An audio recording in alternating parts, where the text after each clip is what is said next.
I welcome you all for online lecture on process of communication. Before starting the topic, let us all know about what is communication. Communication is the process of sharing information, whether it is verbal, non-verbal, that we should communicate first. Without communication, that we cannot share any information. Through communication that we can exchange idea and we can share information which is known, which is not known, and the flow of communication is called process. When we start our communication, first we should know what that we have to communicate, what is the content that we have to transmit. That is called process of communication. Communication doesn't mean that if we communicate that whatever that we know, and that is not a communication. Communication means whatever that we are sharing, that should be understood by the receiver.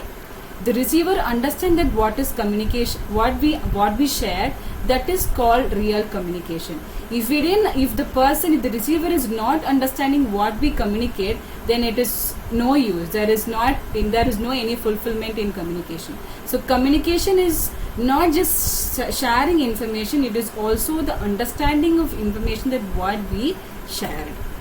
Now let us know what is process of communication.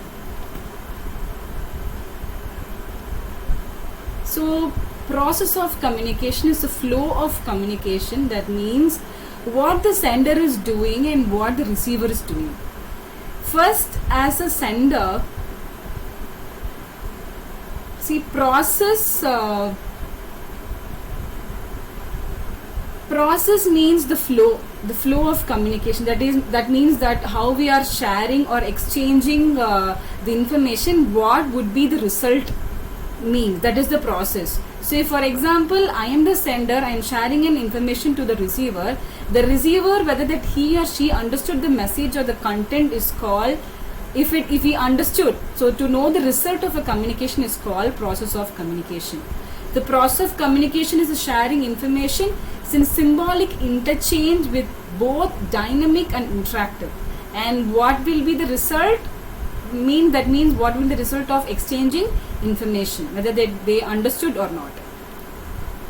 Communication process, the term process suggests that communication exists as a flow of sequences or series. Flow of series. For example, process of communication consists of 5 steps: ideation, encoding, transmission, decoding, and response. First step of process is ideation. Let us see what is ideation. Ideation, the process of communication begins with ideation, which refers to formations of ideas or selections of a message. Here they are telling us that we should say what that we are going to communicate. What is the message that we are going to communicate? That is the content that what we are going to communicate. That is the idea. The idea that we are going to communicate. Share our knowledge, experience our knowledge. We are sharing our ability. What we are going to communicate is called ideation. First, we have to prepare ourselves that what we are going to communicate. So that is the first step of the process, and that is called ideation. So the scope of ideation generally determined by the sender's knowledge, experience, and ability. See, this ideation is of two kinds: logical and emotional. Wherein logical message that we'll share about factual informations, and in emotional ideations where that we'll share our feelings and emotions.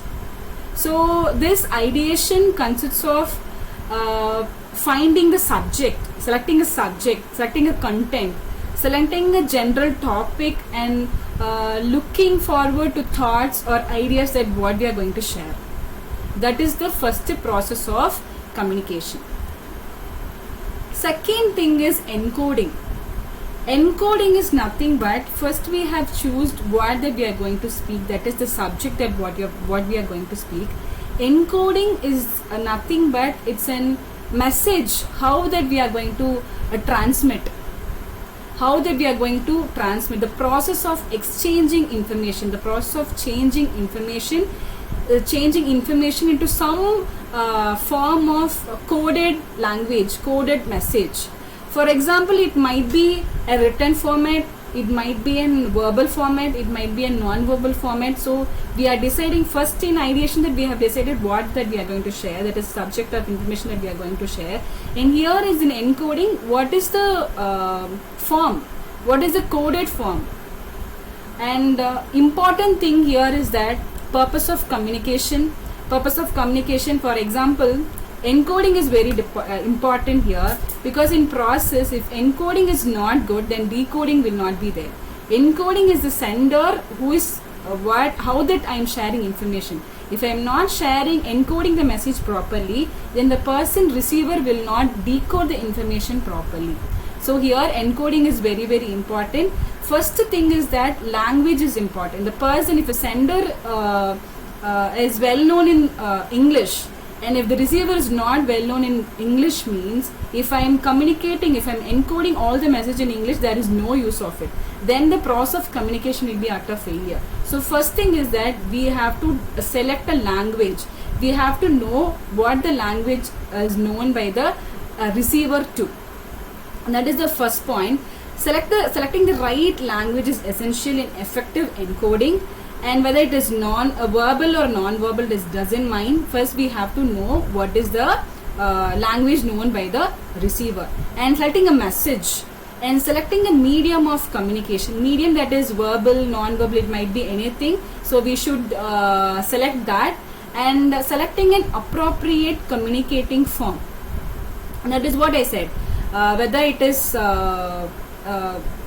if the receiver does not know what we are encoding, then there will be no proper decoding.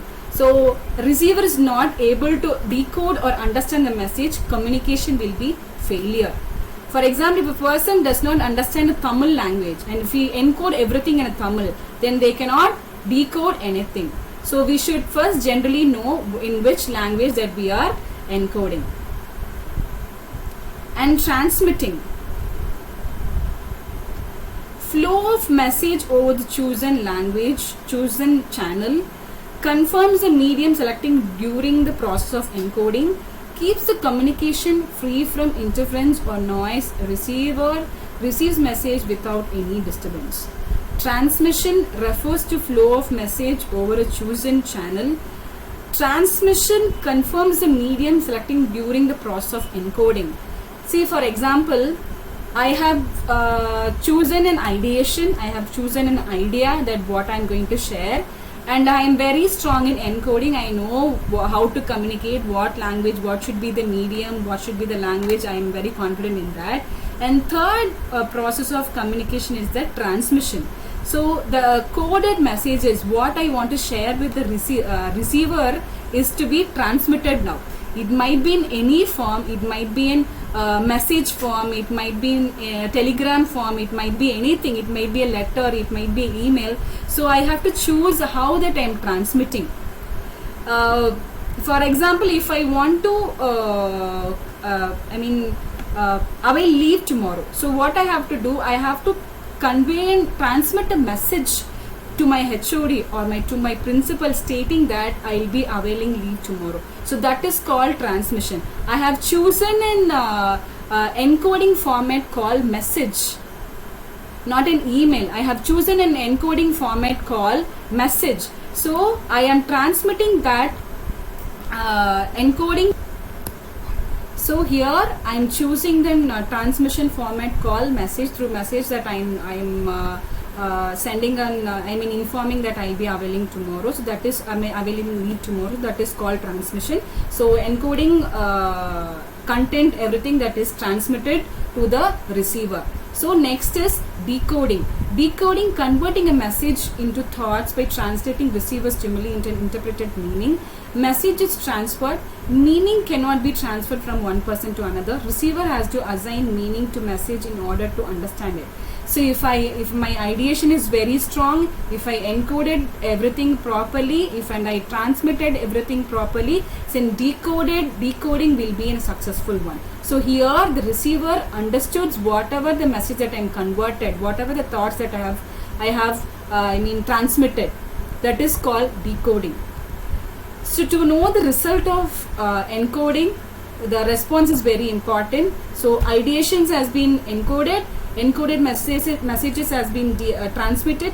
All the transmitted message is understood by the receiver, that is decoded. Decoded means understanding the message that what we have sent, that is what decoding. Then if the receiver is understood properly, then response will come, that is called response. So last stage, action of an action or reaction of receiver, the messages helps the sender to know what receiver received and understood. So in the response, that and sender will know whether that communication has been understood by the receiver or not. So that's all about process of communication. Thank you so much.